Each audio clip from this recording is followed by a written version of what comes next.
So it's very complicated, and I hope I have confused you, but it's actually an important idea. So I wanted to introduce to you both ideas. Like I said, it's often introduced, but it's like the first idea is more complete. The second idea, when they only talk about physical karma as the mind at the time of the action, that totally ignores the action itself. So it's saying that the action itself is not karma. And that doesn't make sense, because then what's the difference between doing the action, not doing the action, if in the end it's just the physical, the mental? There is difference. In the mental there is difference. I mean, it does make sense to me. It's not our system, but it does make sense to me. Because the mentally, I have a different thought or a different process in my mind while doing it or just thinking about it. That is true, but you accumulate twice karma, thinking about it and doing the action. Whether you're addicted to the... No, but in one you don't accumulate the karma of actually giving. The mental state is just as strong, right? I mean, there's a very powerful imprint at the time of doing the action. Very powerful, yes, while you're doing it. But you only get the result of the mental. Actually, that very strong imprint goes along with a physical kind of energy that is created, and the result of which you nonetheless experience when you do the action. Yeah. But anyway, we can debate this, but except there's just no time. So, does that make sense, though? This idea of karma of volition and volitional karma. Okay, great. So sometimes in English it's called karma of intention and intentional karma. And I used to call it that. In the Lamrim Chemo, the same words are still used. But I have a problem with the word intention, because really intention and motivation are the same words in English. And when we speak about the motivation, that is not that mental factor of mental engagement. It's not the same. In Tibetan it's a different word. Gulong. Gulong is the word for motivation that does not refer to the mental factor. The mental factor is semba. Semjung semba. Okay?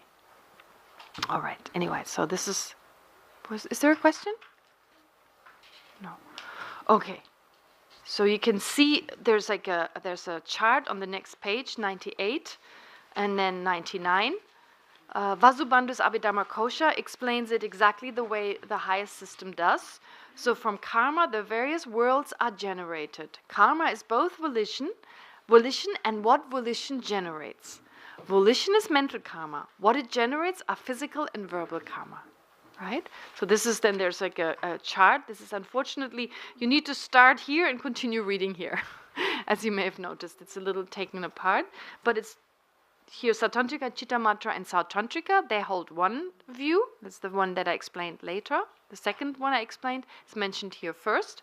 And then there's Vaibhashika and the Prasangika system. They explain the first one. Okay? All right.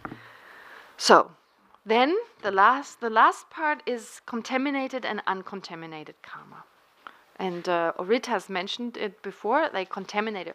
What does it mean, contaminated karma? Actions we accumulated that are induced by the misperception of reality and dominated by the misperception of reality, right? So induced as in like it's the cause, but even while the action takes place, it's nonetheless dominated or controlled by the misperception of reality.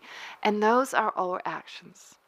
Our actions are that. So it's said to be that all our actions are contaminated, are tainted, unless we realize emptiness directly. Yeah, unless we realize. So for those of you who have realized emptiness directly, that's different.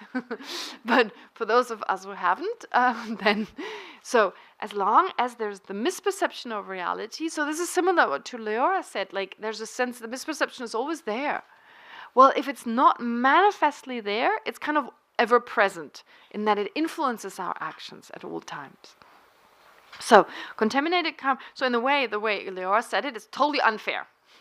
All our contaminated actions, we really have no fault. We just misperceive. Really, it's actually true. We really can't help it. Yeah. So we're not bad people, like my brother said, without knowing. Pardon?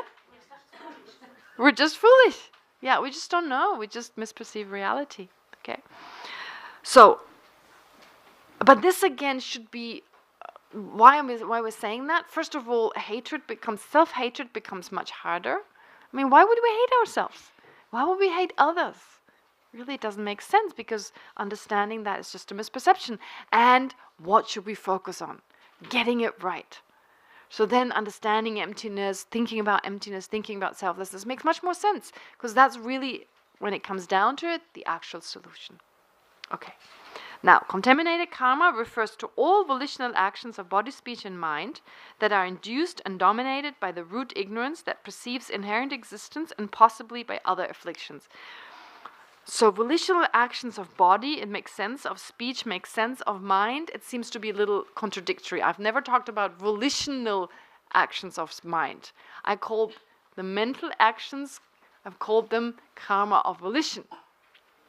But we could talk about volitional actions of the mind as in like a previous moment of volition induced a certain process in the mind, right? So in that sense, you can still talk of volitional actions of body, speech, and mind.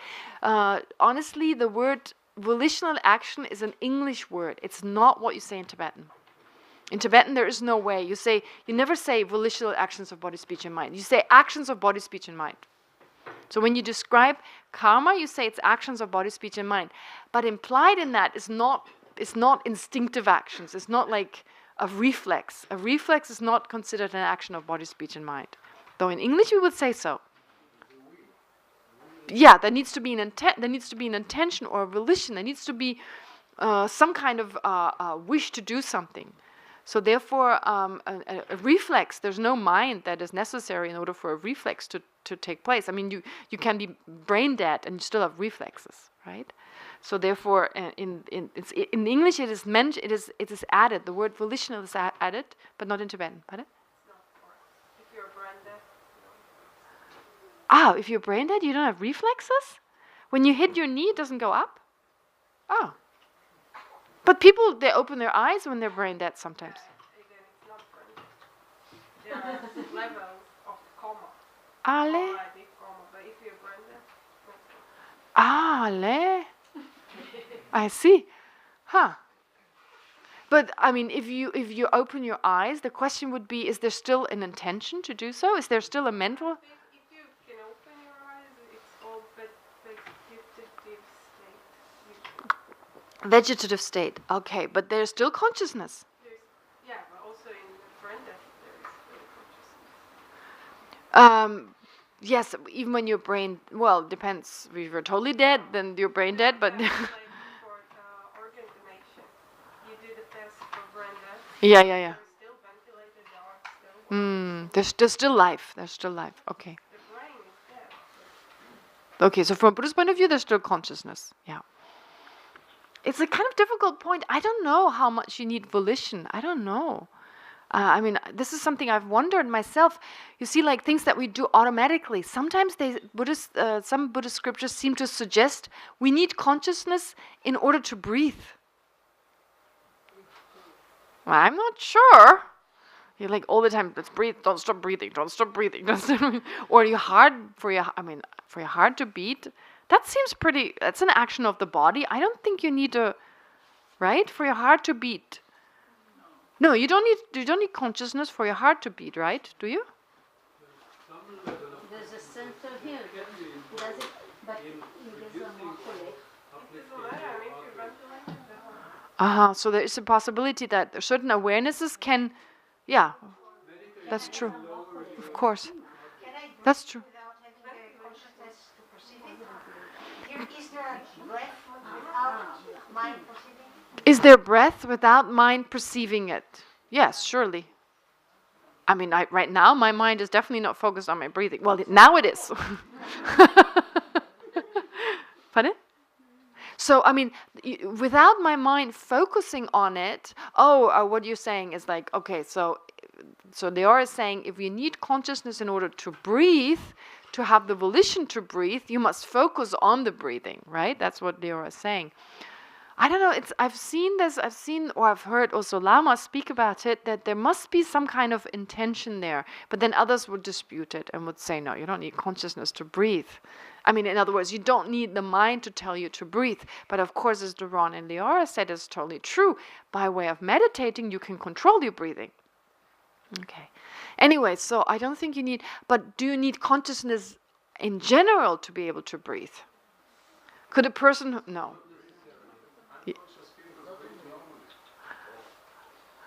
Unconscious means, but unconscious, you're always conscious. There is consciousness. It's just a subtler consciousness, pardon? Ah, people who have an outer body experience. That's interesting. Do they still breathe? I don't think your heart stops. I mean, that means there's no oxygen going to your brain. That would mean if you go out too long. No, you're right. When they're machines. But, okay, when your brain is dead, then you do not breathe. Okay, I agree with this. But if you have an outer body experience, a friend of my brother's, he's a what do you call those doctors that give an anesthesia? Anesthesiologist? So I asked him, not too long ago, is it really true that people have these experiences, they leave their body? He said, yes, they tell us the craziest stories, so that people leave the body and they perceive things. And there've been some research. Recently I listened to a program on the BBC where they said, I don't know, out of 8 people, 2 people actually made statements that they couldn't have known this unless they actually were looking from above. But the body was still breathing. Well, they were in surgery, so in some surgeries there's a machine that allows you, but I'm not sure in all cases. But I would assume maybe the consciousness there's out-of-body experience means that there's still a part of the consciousness is still in the body and another part is gone out. Then it wouldn't mean that the connection is severed. So out-of-body experience doesn't mean there's nothing left in the body. So you still have the subtle mind in the body, but it moves a little further, right? So I mean, the consciousness can expand. Thinner people their consciousness doesn't expand as much as bigger people, right? The bigger you are, the more your consciousness has to expand. Makes sense, doesn't it? So why not go beyond? Go outside. And actually in the tantric system, there are explanations that your consciousness actually leaves the body. So an aura would explain that. An aura, people have an aura. That is the energy that is associated with the consciousness.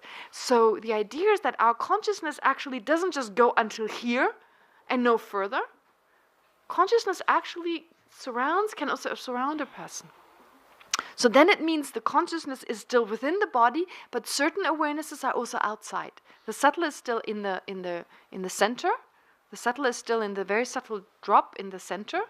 But then the coarser minds, they can leave the body, they can go further. I think that's a very interesting idea. I don't know, I'm just thinking aloud here. But that would explain some of these phenomena such as out-of-body experiences. Okay, wonderful.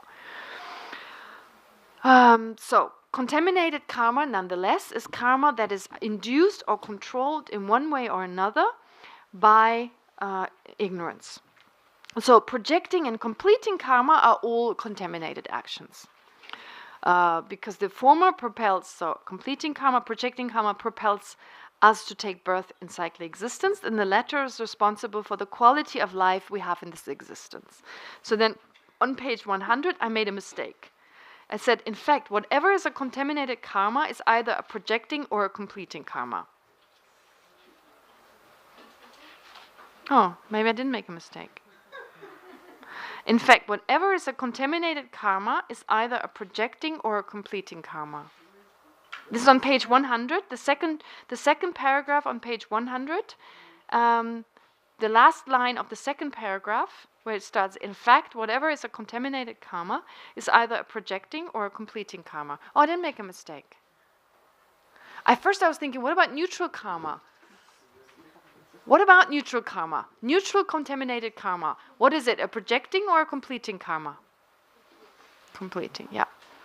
I was thinking, in my room, completing karma must be virtuous or non-virtuous, but that's not true.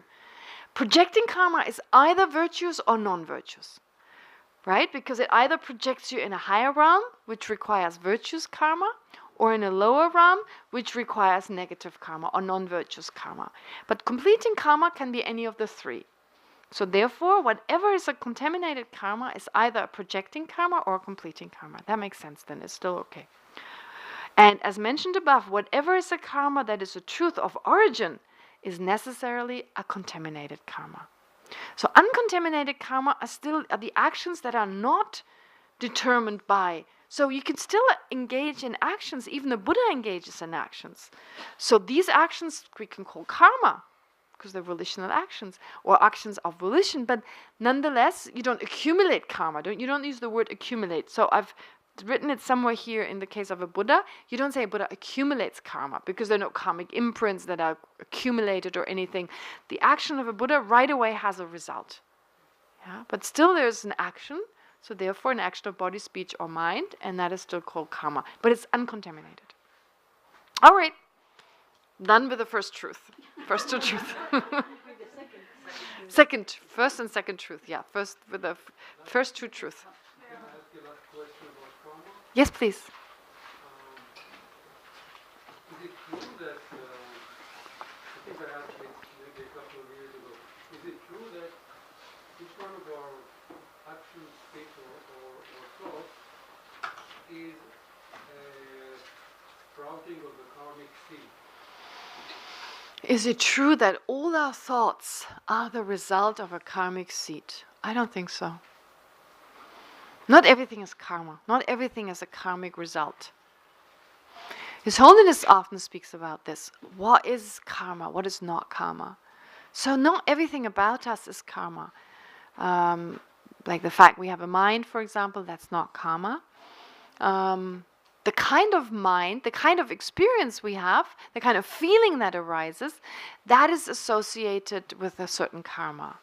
But the thoughts we have, of course, every thought we have is the result of an action before, of a mental action before. You just wouldn't call it a karmic result. It's a result. It's a result of a former thought. But whether it's a karmic result or not, it depends. It depends on how you define it. But usually we associate a certain feeling. So the thought itself is not the feeling. Oftentimes the karmic result is described as being a feeling we have, a feeling of pleasure or displeasure or a neutral feeling. That is the result of a karma. So it's very difficult really to understand what it means, a karma. Because you could argue, for example, sometimes people say being beautiful is a result of a positive karma. How can you tell? Because for some people, being beautiful, it's a huge obstacle. I mean, in general, we do associate having beauty as being beautiful, as being something positive. Having material possessions as something positive. But can you say categorically, in all cases, having material wealth is the result of a positive karma? If your material wealth leads to so many problems? It's so hard to say, right? I've thought about this a lot, but I don't know. Yes, Leo. But you can say that, okay, you have material possessions. Yes. It's a result of a good karma. The fact that you enjoy it or suffer from it is also a result of another karma. So every time you have two types of karmas at least? Yeah, but of course you have many, many karmas, but isn't the result of possessions in itself the result of having money? Isn't that the result of generosity? That's a positive karma. A positive karma is always associated with a positive result. So in itself, having money would have to be positive. But then you need to have another karma to enjoy it. See, that's what I'm saying. I'm having this problem with this. I'm having a bit of a problem with this. Does having money in itself, is that in itself a positive result? Yes. Isn't that the result of generosity? It's like having a healthy body. Whatever you do with it is up to you. Okay, so she's arguing, what's your name? Michal. Michal is arguing having a healthy body in itself is positive. In itself is positive, and then what you do with it, whether you feel unhappy because you'd rather be sick, well, then that's your... What people are doing to you, they take you to the army because you're... No, really. You're right, Michal is right. It's the same. I guess while you were saying this, I was trying to think what could be positive about having a healthy body, and then you said it with the army, and I thought, yeah, that makes sense. Okay, all right. No, I think you're right. So, in a way, we would have to say having possessions in general is a result of a positive karma. And then, as Leora said, if for some reason another negative karma ripens, that may actually be responsible for you not being able to enjoy it. But in general, you would enjoy it. Maybe we could kind of agree on that. Other thoughts that are not a result of ripening of the karma? Are there are there thoughts that are not a ripening of a karma? Yeah, for example, if I now think I want to have a plate of hummus or something, I don't think that's a result of a karma. Is that a result of having previously tasted hummus so that I'm craving it now? Absolutely. But I wouldn't call that a karmic result, you see? But it's a little hard how to define a karmic result. It depends, it's a matter of definition. Now, what I wanted to say previously was having an experience, for example, having money, having a particular body, let's say a healthy body in this case, having a specific family, all this is kind of a karmic result. It's a completing karmic result, right? But then also a lot of the time we talk about the experiences as karmic results. So what are experiences? They're feelings. A pleasant feeling, an unpleasant feeling. Of course, every time you have an awareness, that is an experience in itself. But being pleasant, unpleasant, or neutral has to do with the feeling. So we can focus on the feeling as being the actual result. Okay? So feelings are also this experience of the feeling, pleasant and unpleasant or neutral. It's also ripening of a certain karma. Yeah, that's what it is. But a thought is not the feeling. So just having a thought, Doron was just mentioning. It depends. If I have an obsessive thought all year around, and I'm getting crazy, of course this experience is it's ripening for karma, no? I mean, it's not. Well, if every thought that if this thought is the ripening of a karma, every thought has to be a ripening of karma. All thoughts are ripening of karma, then everything is karma. Yes. Well, that's very clear that everything is not. So see, There's no free will and there's no will at all. no. That doesn't contradict that. That doesn't contradict that. I don't think so. I mean, free will, we had that discussion. How do you define free will? An independent free will? No, impossible. A dependently arisen free will? Yes. So it's still a dependently arisen free will. But the volition to bring up a certain thought Uh-huh. is a result, if it is a result of a ripening of previous karma, then it's not really my volition. I did not intend to bring up this thought.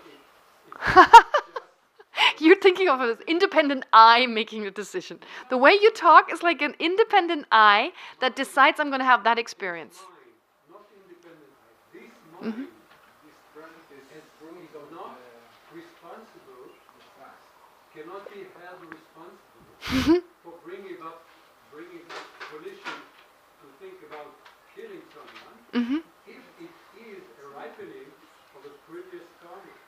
Okay, now let me ask you, what about a person in everyday life? For example, like a killer. You see, a killer. Was a killer born a killer? No. He was born with the habit to kill. Well, not necessarily. Maybe. You know, maybe they were born into a family where the father was really into killing. So since they were very young, can that person be held responsible? No, they're a victim of the circumstances. I could argue. No, because the causes and conditions were different for him. It influenced him differently. Maybe, I don't know. I mean, you see, there is, when you argue along these lines, it's not like the brother had the same causes and conditions but a different result. That's impossible. To have a certain result, you must have specific causes and conditions. So for the brothers, they just weren't there. For this guy himself, they were there. So can he be held responsible? So for example, if I had experienced the same condition as a killer, I would become a killer. Right? That's it, that's true. So therefore, can you ever hold a killer responsible for his action? Because if I had experienced the same causes and conditions, I would be a killer. But you, Isn't karma a condition? Pardon? Isn't karma, your previous karma can be part of your condition to do? That is also true. But the karma you accumulated, again, you accumulated because of other causes. Okay, right? In the end, you're always the victim of the circumstances. But if every thought is a result Right? of the ripening of the karma, then every one of us has his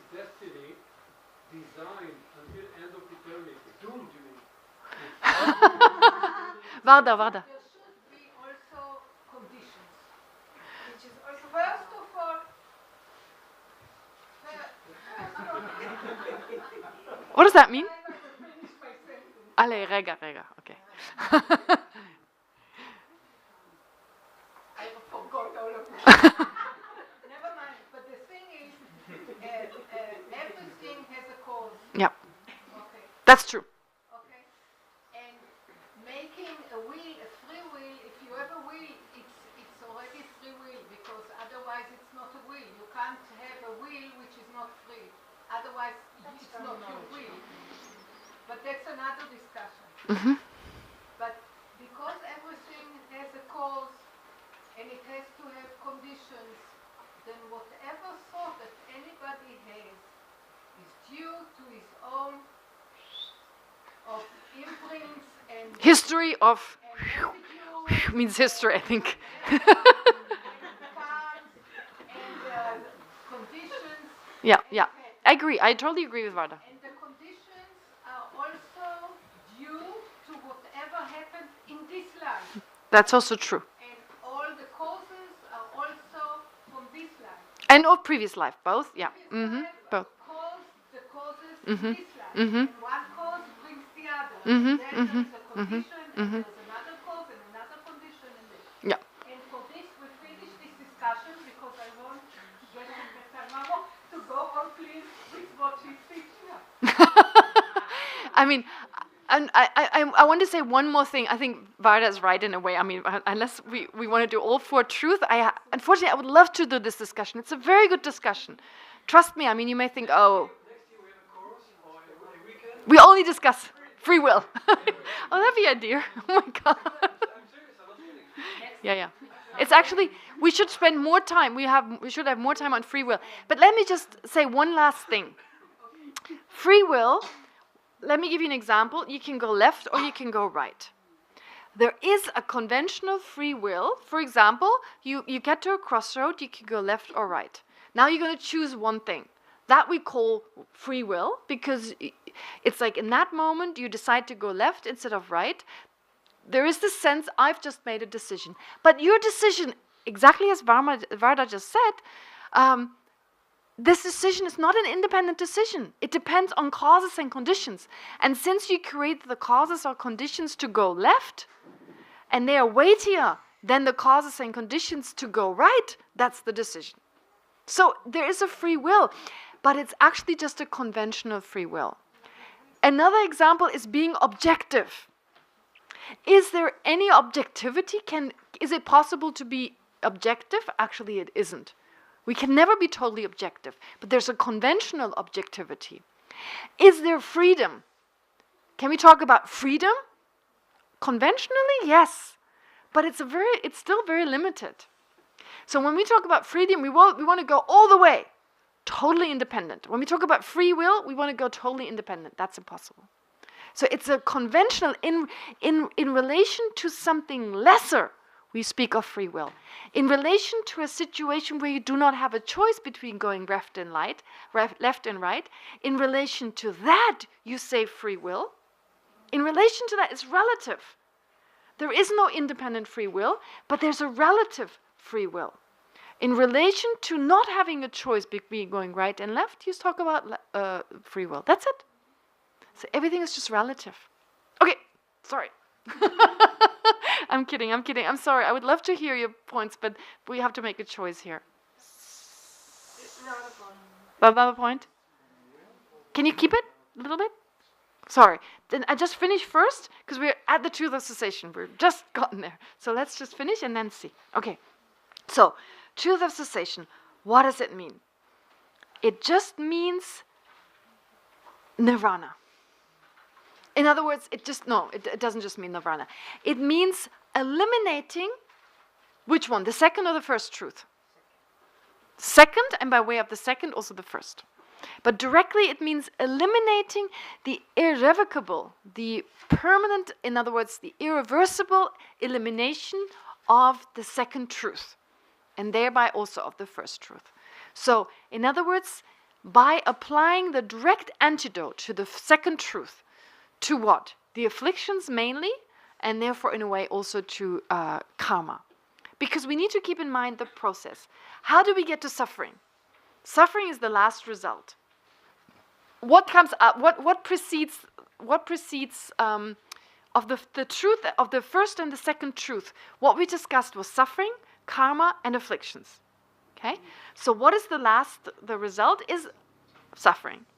What precedes the suffering immediately? Karma. What immediately precedes karma?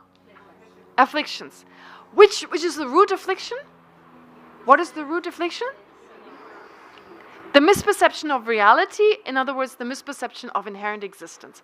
So it started off with the misperception of inherent existence. That gave rise to other afflictions. I'm saying other afflictions because the misperception itself is an affliction.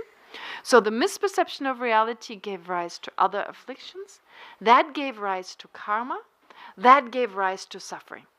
Okay? So what do we directly have to tackle? What do we directly have to eliminate? The misperception of reality. Very good. How do you eliminate the misperception of reality? You see reality as it is. By realizing the opposite. By realizing the opposite. Instead of perceiving inherent existence, which is what you want to eliminate, you generate a mind that realizes the lack of inherent existence. Right? Pardon? Throw away reality? I thought realize reality. Okay. All right, so realizing reality directly. When you realize reality directly and you make that mind strong enough and powerful enough, it will actually eliminate irreversibly, irrevocably, so without the misperception coming back, it'll remove it. And that removal is called a cessation. And by removing the misperception of reality, you remove everything else. Because it gives rise to all these other factors. And when that which gives rise to the other factors is removed, the other factors are removed automatically. So directly you remove the root ignorance, and indirectly everything else. So that's called a cessation. A cessation is just that absence, the irreversible elimination or extinguishment of something that was previously there but can no longer arise. That's called a cessation, the truth of cessation. So how is that relevant? Well, the idea is that after everything before, we've talked about what are the symptoms, what is our predicament. Our predicament is to suffer, experience things we don't like. And there has a cause. The causes are afflictions and karma. And then the third truth is just saying, well, there's a way out. It is possible to remove the afflictions. It is possible to attain the cessation. That's called the truth of the cessation. So it's possible to extinguish the afflictions. It is possible to extinguish karma by way of extinguishing the root. And if you extinguish that, you get rid of the rest. Okay, so that's the truth of cessation. And then it says the truth of cessation in the continuum of an arhat, someone who has attained liberation. Liberation itself and nirvana are the same. Okay? So a truth of cessation is not necessarily nirvana, because before you attain nirvana, you gradually eliminate the different types of misperceptions. Coarser types, and then you slowly you eliminate subtler types. So when you eliminated all misperceptions, then you've attained the cessation of an arhat. Okay, so the different layers of the misperception. That's all that is saying. Listen.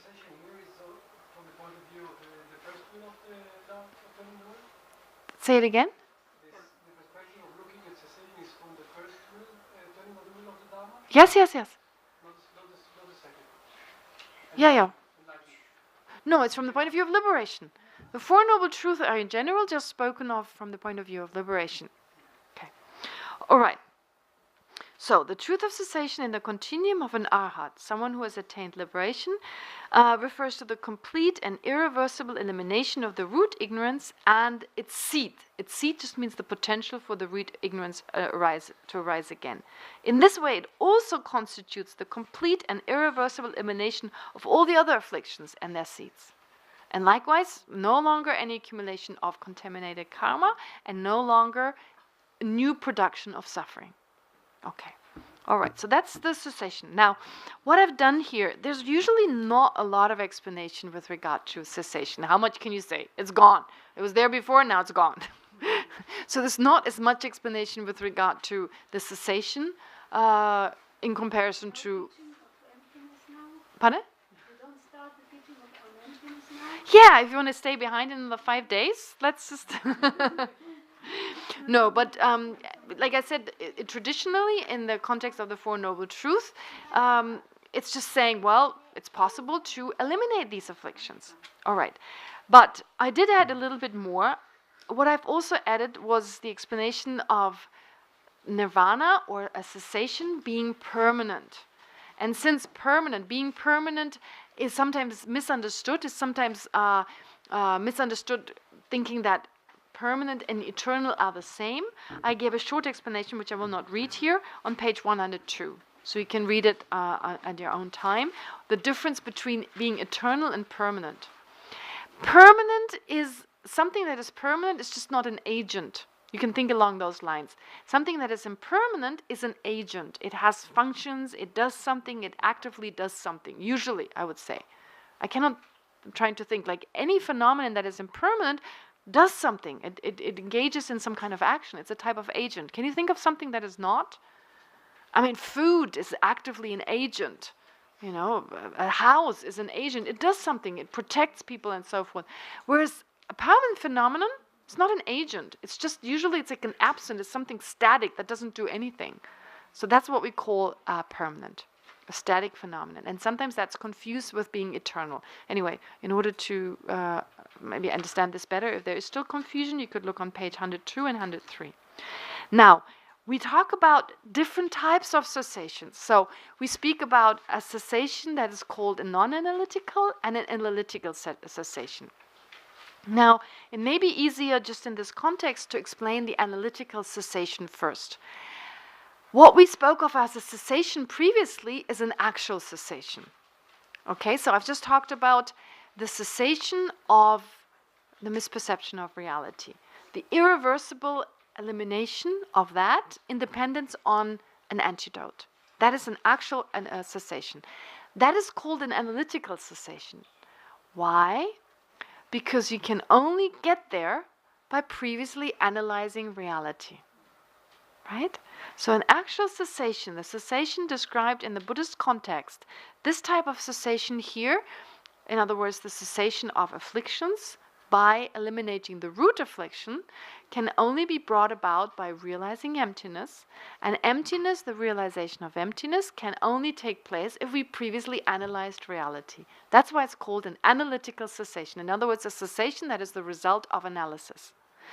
But you also speak of non-analytical cessations, when these are temporary cessations. They're not irreversible. So an irreversible or irrevocable cessation means whatever you have eliminated can never ever come back. You've totally uprooted it, it can never come back. An analytical cessation is a cessation such that it can come back. Whatever you have eliminated, you've only done so temporarily. And a non-analytical cessation is described as a cessation which something doesn't arise because the causes and conditions are just not there. Very easy. So right now, I'm experiencing a non-analytical cessation of anger.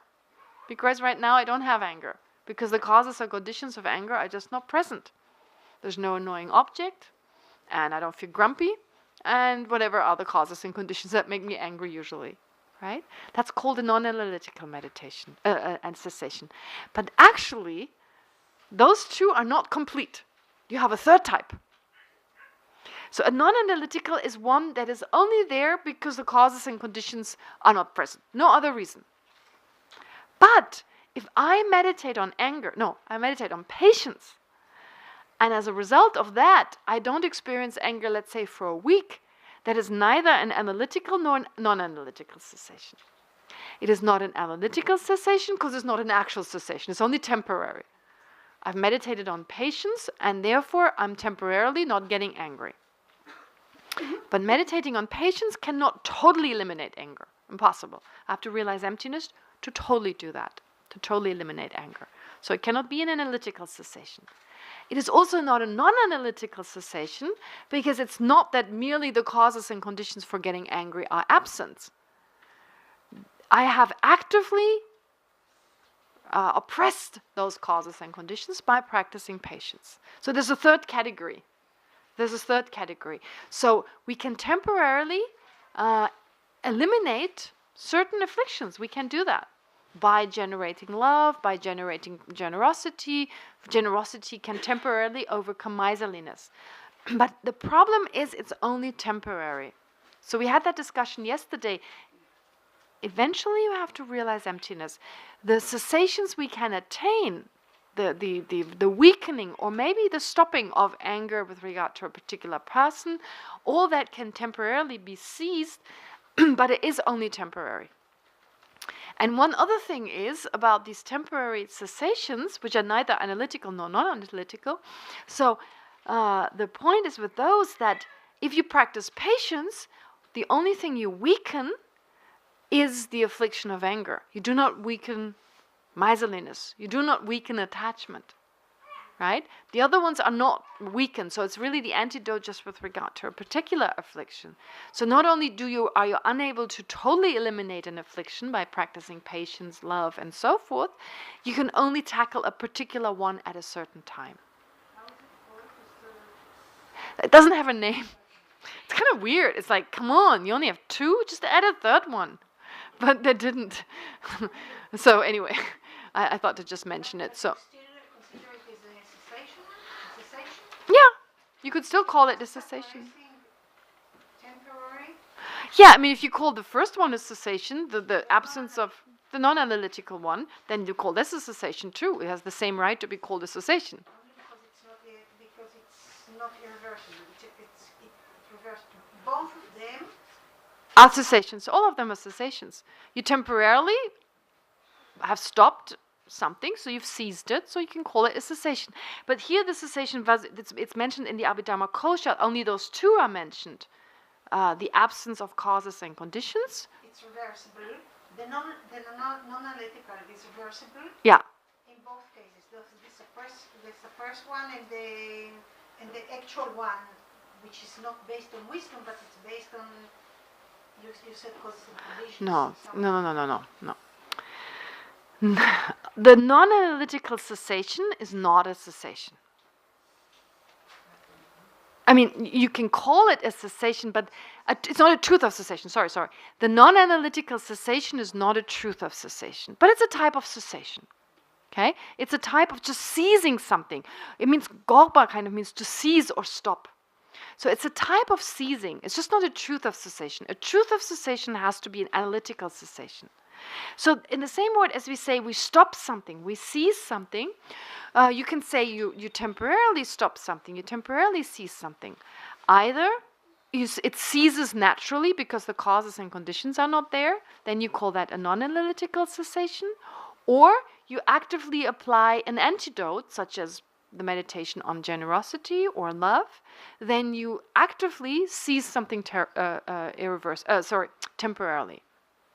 But seizing something temporarily by meditating is not a non-analytical cessation. It's a third category, which is not mentioned here. So in other words, Vasubandhu's Abhidharma Kosha only mentions those two. Yeah. So it says it's because it's based on the Abhidharma Kosha. Yes, Leora?